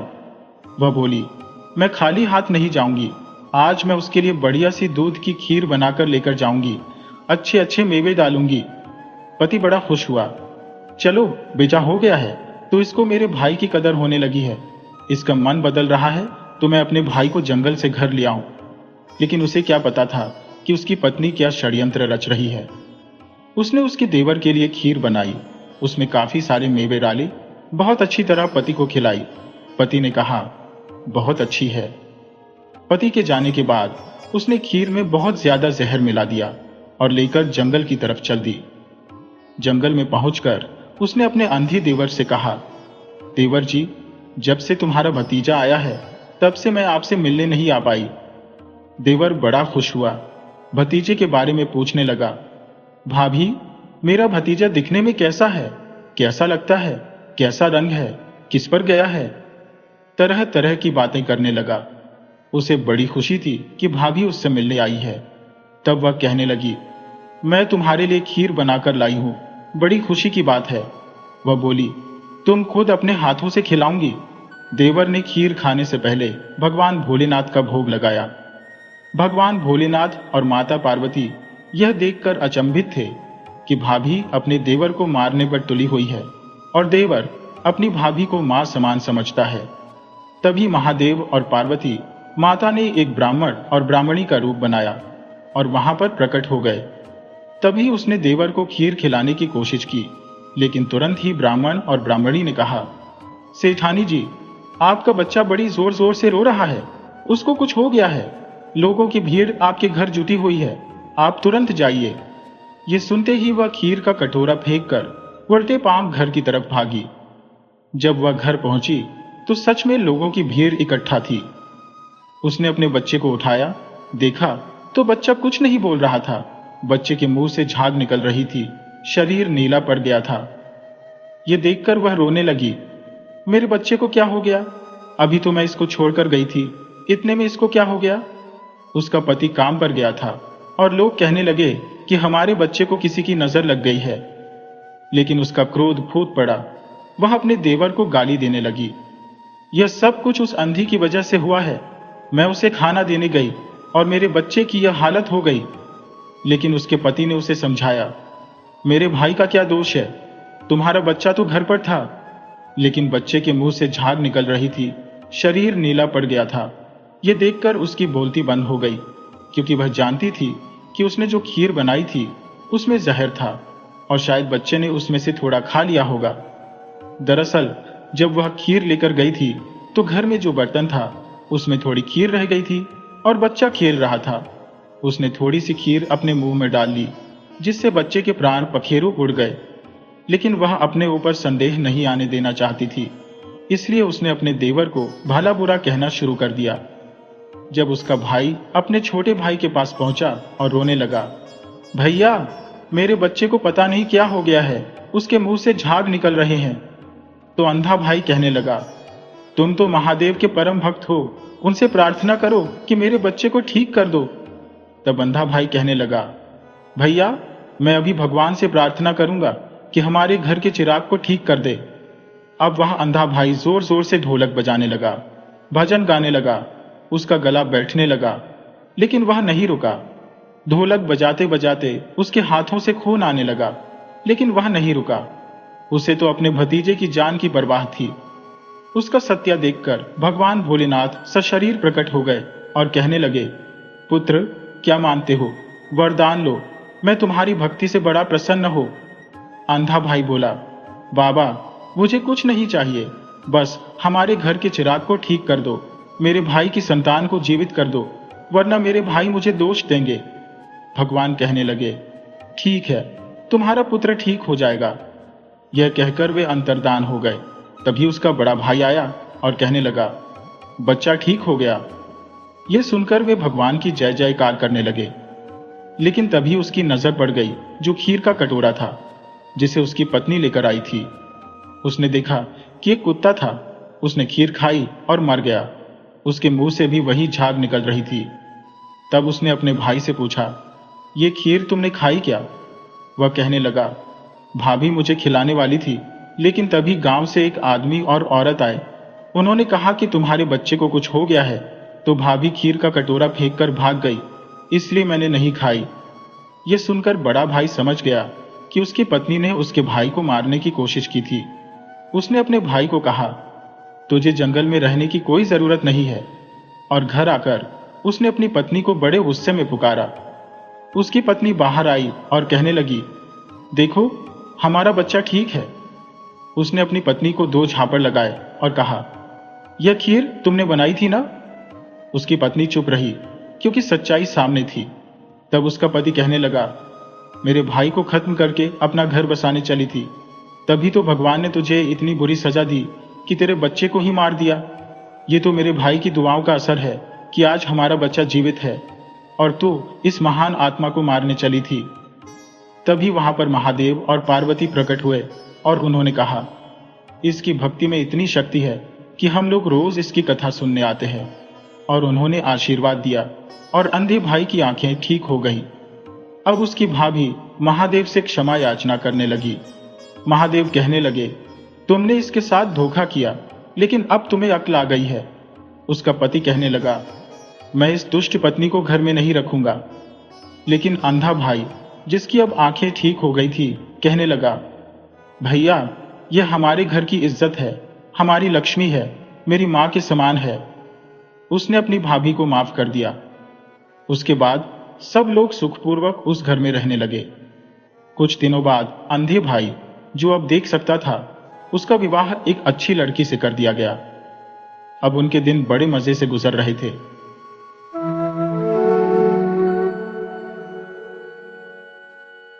राधे राधे दोस्तों, आज हम आपको एक लालची बहन की अनोखी कथा सुनाएंगे। अगर आप हमारे KTV स्टोरी चैनल पर नए हैं तो इसे लाइक, सब्सक्राइब और शेयर जरूर करें। एक गांव में एक किसान अपनी पत्नी और 2 बेटियों के साथ रहता था। किसान के कोई बेटा नहीं था, इसलिए वह अपनी दोनों बेटियों को ही बेटों जैसा मानता था। वे अपनी बेटियों से बेइंतहा प्यार करते थे। किसान की पत्नी भी बहुत ही सीधी सादी थी, हमेशा पूजा पाठ करती और दूसरों के दुख में शामिल होती। किसान भी यही चाहता था कि उसकी बेटियों में भी अच्छे गुण आए, पर किसान की दोनों बेटियां बिल्कुल अलग थी। जो बड़ी बेटी थी वह अपने माता पिता के गुणों के ठीक उल्टी थी, जबकि छोटी बेटी बहुत ही भोली भाली और अपनी मां जैसी पूजा पाठ करने वाली थी। देखने में बड़ी बहन सुंदर थी, पर छोटी बहन इतनी खूबसूरत नहीं थी। उसका रंग भी सांवला था। बड़ी बहन को अपने रूप पर बड़ा घमंड था। वह हमेशा छोटी बहन को नीचा दिखाती और किसी न किसी बात पर उससे झगड़ती रहती थी। इससे किसान बहुत परेशान होता। वह उन दोनों को बहुत समझाता, पर बड़ी बहन बिल्कुल भी समझने को तैयार नहीं होती थी। वह किसी न किसी बात पर अपनी छोटी बहन से झगड़ना शुरू कर देती थी। छोटी बहन बहुत सहनशील थी। वह अपने हिस्से की चीजें भी बड़ी बहन को दे देती थी कि यह लो, पर तब भी बड़ी बहन नहीं समझती थी। एक बार किसान की पत्नी बीमार पड़ गई। किसान के पास जो भी जमा पूंजी थी सब उसके इलाज में लगा दी, पर कोई भी दवा काम नहीं आई और किसान की पत्नी चल बसी। अब दोनों बहनें अकेली रह गईं और पिता उनका बहुत मायूस था कि बहनों में बनती नहीं है, मैं इनकी परवरिश कैसे करूंगा। पर उसने सब ईश्वर पर छोड़ दिया। वह अपने खेतों में जाता, काम करता और दोनों बहनें घर के काम करती, पर आपस में लड़ती झगड़ती रहती। इससे किसान बहुत परेशान होता। अब किसान का मन ऊब चुका था। वह रोज की किटकिट से तंग आ चुका था। उसने अपनी बेटियों से कहा कि तुम दोनों घर पर रहो और मैं तीर्थ करने के लिए जा रहा हूं। किसान अपना घर बेटियों के ऊपर सौंप कर चला गया, क्योंकि बेटियां भी अब बड़ी हो रही थी। उसने सोचा कि कहीं बाहर जाऊंगा तो थोड़ा मुझे तसल्ली मिलेगी। यहां तो रोज हर वक्त बेटियां आपस में झगड़ती रहती हैं। इसलिए किसान तीर्थ यात्रा के लिए कुछ दिन के लिए बाहर चला गया। अब किसान के जाते ही बड़ी बहन छोटी बहन पर धौंस जमाने लगी। उसे सारा काम कराती और उसके साथ झगड़ा करने लगती। एक दिन गांव के मुखिया ने जब देखा कि दोनों बहनें आपस में बहुत झगड़ती हैं, तो उन्होंने कहा कि किसान के कोई बेटा तो है नहीं, चलो हम दोनों बहनों का बंटवारा कर देते हैं, जिससे तुम अपना अपना काम करना। अब गांव में पंचायत बैठ गई और दोनों बहनों का बंटवारा पंचों ने कर दिया। बड़ी बहन तो घमंडी थी, उसे तो बस छोटी बहन से झगड़ा करना आता था। उसके दिल में बिल्कुल भी दया नहीं थी। लेकिन छोटी बहन बहुत भोली भाली थी। उसने पंचों की बात मान ली और कहा कि ठीक है। अब घर में 3 चीजें बच गई थी, एक कंबल, एक आम का पेड़ और एक गाय। तब बड़ी बहन ने कहा कि कोई बात नहीं, हम इतनी समझदार है कि दोनों बहनें आपस में इन तीनों चीजों को बांट लेंगे। पंच अपना फैसला करके अपने घर चले गए। अब दोनों बहनें जब घर आई तो बड़ी बहन छोटी बहन से कहने लगी कि देखो, हमारे पास एक ही कंबल है, तो एक काम करते हैं, दिन में कंबल तुम रखना, रात को कंबल मुझे दे देना। छोटी बहन ने कहा ठीक है। उसके बाद गाय की बारी आई तो बड़ी बहन ने कहा कि गाय का आगे का हिस्सा तुम्हारा और पीछे का हिस्सा मेरा। छोटी बहन इतनी भोली थी, जो बड़ी बहन कह रही थी ठीक है, उसने कहा कि ठीक है। अब आम के पेड़ की बारी आई तो आम के पेड़ के लिए जो बड़ी बहन ने कहा कि नीचे का हिस्सा तुम्हारा, ऊपर का हिस्सा मेरा। अब दोनों बहनों का हिस्सा हो गया। अब दिन में तो धूप निकलती थी, कंबल की जरूरत नहीं पड़ती थी, लेकिन रात को जब ठंड लगती तो बड़ी बहन कंबल लेती और आराम से सो जाती। छोटी बहन ठंड में सिकुड़ती रहती। अब बड़ी बहन जो है, छोटी बहन से जो वह गाय को चारा वगैरह खिलाती, क्योंकि आगे का हिस्सा उसका था, और बड़ी बहन दूध निकालकर आराम से पीती। और जो आम का पेड़ था, छोटी बहन आम के पेड़ को पानी डालती, उसकी देखरेख करती और जो पके आम होते उन्हें बड़ी बहन खाती। अब ऐसे ही दिन बीत रहे थे। बेचारी छोटी बहन तो इतनी भोली थी, उसे तो छल करना आता ही नहीं था। अब एक दिन उस लड़की की मौसी उसके घर आई और जब उसने देखा कि बड़ी बहन छोटी बहन के साथ कितना अन्याय कर रही है, तो उसने छोटी बहन को कहा कि तुम मेरे साथ चलो, और उसे लेकर वे खेत पर चली गई। खेत का काम करने के बाद उसकी मौसी ने कहा, जो मैं कहूंगी क्या तुम इस बात को मानोगी? छोटी बहन ने कहा, हाँ मौसी, आप जो कहोगी वह मैं मानूंगी। तो छोटी बहन से मौसी ने कहा कि तुम्हारे हिस्से में जो चीजें हैं, यह तो उनका काम मत करो। रात को जब सोएं तो कंबल को तुम गीला कर दो। कंबल गीला हो जाएगा तो उसको दे देना। उसको अक्ल तभी ठिकाने आएगी जब उसके साथ ऐसा किया जाएगा। तो वह कहने लगी कि ठीक है। अब उसने जो रात में दिन में कंबल रखा, रात को कंबल ओढ़ने की जब बारी आई तो बहन ने उससे कंबल मांगा तो उसने उसे पानी में भिगो दिया। यह देखकर वह उससे झगड़ने लगी। वह कहने लगी कि देखो, दिन में कंबल मेरा था, इसके साथ मैं कुछ भी करूं। दूसरी बात तो उसकी मौसी ने उसे बताई थी कि गाय को चारा मत खिलाना। अब जो छोटी बहन ने गाय को चारा नहीं खिलाया और न ही उसकी कोई सेवा की, तो जब बड़ी दूध पीने आई तो गाय ने लात मारी और सारा दूध बिखेर दिया। इससे वह सोचने लगी, क्या गाय ने ऐसा क्यों किया है? तो उसने कहा कि मैं आगे का हिस्सा मेरा, मैं चारा खिलाऊं या नहीं खिलाऊं। अब बड़ी बहन बहुत क्रोधित हुई, बहुत ही गुस्सा उसे आया और अपनी बहन से झगड़ा करने लगी। अब जो धीरे धीरे वह जो कुल्हाड़ी लेकर आम के पेड़ के पास पहुंची और पेड़ को काटने लगी। छोटी बहन तो बड़ी बहन से कहने लगी कि तुम यह क्यों काट रही हो? तो कहने लगी कि मेरा नीचे का हिस्सा है, चाहे इसे काटूं या कुछ भी करूं। अब उसने जो है कहने लगी, ठीक है बहन, तुम मुझे माफ कर दे। वह तो बड़ी कुटिल थी, उसके मन में तो ईर्ष्या भरी हुई थी। वह छोटी बहन के प्रति बहुत ही नफरत करती थी। ये सुंदर भी नहीं होती तो बड़ी को अपने रूप पर बड़ा घमंड था। तो उसने चाल चली और कहने लगी, ठीक है बहन, आज से हम दोनों मिलकर रहेंगे और दोनों मिलकर खाएंगे पिएंगे। अब कुछ दिन बाद किसान आया तो बड़ी बहन तो घमंड में थी, इसको सबक सिखाऊंगी। अब दोनों मिलजुल कर रहने लगी तो किसान को भी बड़ी तसल्ली हुई कि लड़कियां शादी लायक हो गई थी। और वह तीर्थ से आया तो उसने एक छोटा सा भोज रखा, गांव के लोगों को न्योता दिया। तो उसमें एक सेठ का लड़का आया था जो कि बहुत ही खूबसूरत था।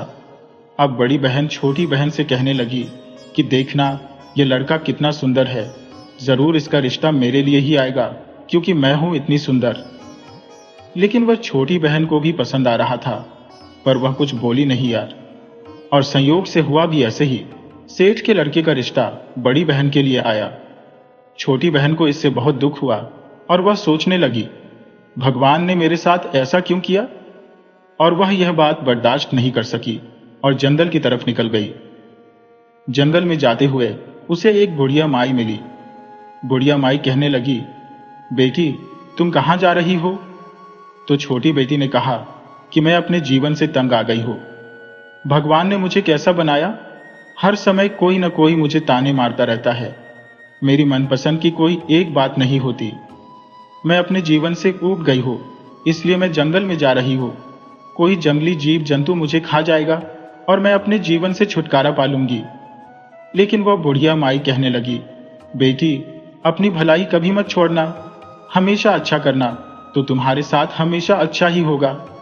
वह बुढ़िया माँ को प्रणाम करके आगे बढ़ी। तभी उसने देखा कि एक गाय थी जिसका पैर गड्ढे में फंसा हुआ था, कीचड़ में। वह बड़ी मेहनत कर रही थी, बड़ी कोशिश कर रही थी, लेकिन उसका पैर गड्ढे से नहीं निकल रहा था। तो उस छोटी बेटी ने उसकी मदद करके गाय का पैर उसमें से निकाल दिया। तो गाय छोटी बेटी को बहुत ज्यादा आशीर्वाद देने लगी। अब कुछ और आगे चली तो उसने देखा एक चिड़िया का बच्चा अपने घोंसले में से गिर गया और छटपटा रहा था।